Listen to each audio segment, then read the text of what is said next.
Менің тағдырым сол күннен басталды. Қолымда үгітіліп қалған ескі дорба, қасымда кір қожалақ кішкентай балам. Көше бұрышында қол жайып тұрғаныма талай болды. Адамдар өтіп бара жатты. Кейбірі жек көре қарайды, кейбірі тиын тебен тастайды. Баламның қарны ашқан сайын жүрегім қанжылайды. Кешке дорбамды ақтарсам, бар болғаны 337 теңге ғана жиналыпты. Сол ақшаға аздап май, бір нан, кішкене шәй алып үйге оралдым. Қара нанды балама жегізіп, шайға батырып жеп отырғанда, оның жылағаны әлі құлағымнан кетпейді. Анашым, тоймай қалдым. Сол сәтте жүрегім қанжылады. Құдайым, не үшін бізді осылай сынайсың? Ертеңіне тағы да сол көше бұрышына шықтым. Балам жылап, қолымнан тартқылап тұр. Сол сәт аспаннан түскенде қара джип қасымнан тоқтай қалды. Терезесі баяу ашылып, ішінен сәнді киінген салмақты бір еркек қарады. «Әй, сен не істеп тұрсың?» деді салқын үнмен. Мен ыңғайсызданып басымды төмен салдым. «Балам үшін» дедім, әрең сыбырлап. Ол жанымда ұлымды бір сәт қарап алып, көліктің ішінен бір бума ақша шығарды. Қолыма ұстата салды. «Ал!» Қолыма тиген ақшаға көзім сенбей қалды. Теңгелер емес, қалың доллар. Жоқ, мен мұндайды ала алмаймын дедім қалтырап.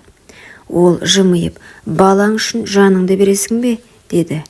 Жүрегім дір етті. Балаңды маған бер, деді ол, сыбырлап. Жоқ, баламды бермеймін дедім.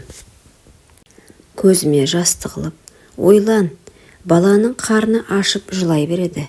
Сен оны аштан өлтіресің, ал мен бәрін жасай аламын. Қаласаң тағы да ақша берем деп, тағы бір бума ақшаны қолыма қыстырды. Мен қалтырап тұрдым, бірақ жүрегім. Жоқ, баламнан айырыла алмаймын деп айқайлады. Жоқ деп ақшаны жерге тастадым. Ол маған ұзақ қарап қалды. Жақсы, бірақ шешіміңді өзгерткің келсе, мені табасың деді де көлігін оталдырып жүріп кетті.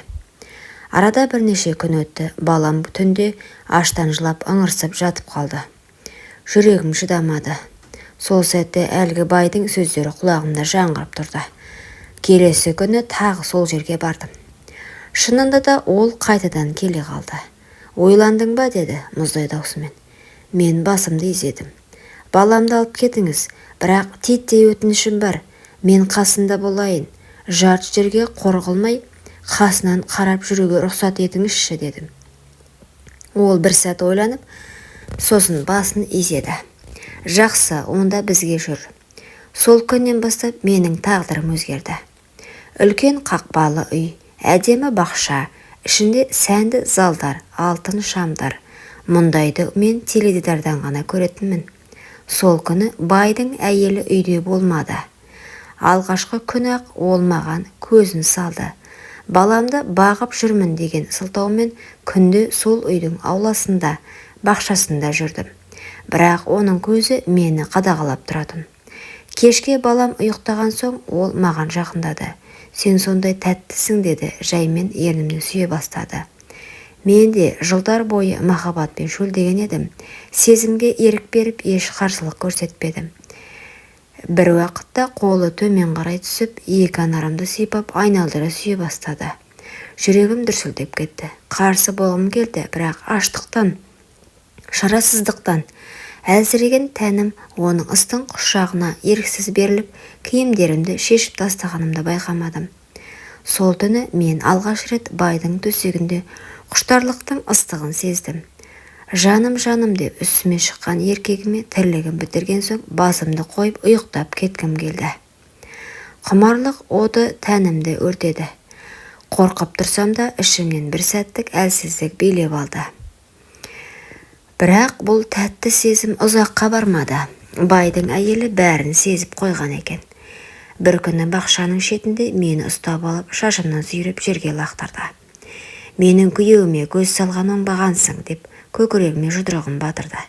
Ол бай, ал бай үнсіз қарап тұрды, әрі қарай ештеңе естіген жоқ.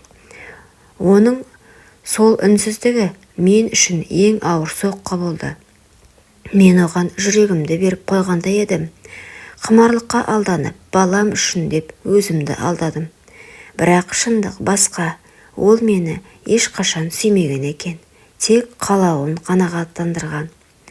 Сол түні баламды құшақтап, көз жасымды тыя алмадым. Анашым, қарным аш, деді ол. Деген сөзі жүрегімді уатты. Сол кезде мен шешім қабылдадым. Мен қайыршы болсам да жүрегімді сатпаймын. Ертесіне байдың алдына барып соңғы сөзімді айттым. Сен маған тәнімді ғана қарадың. Мен анамын. Баламды сенің құшағыңа емес, өзімнің жүрегіме бердім. Бізді ұмыт. Ол ештеңе демеді. Тек қолын сілтеп теріс қарады.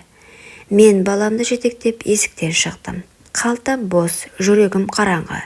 Бірақ жүрегімде бір от жанды. Мен серт бердім. Құмарлықтың оты жанымды өртесе де, аналығымды ешқашан сатпаймын.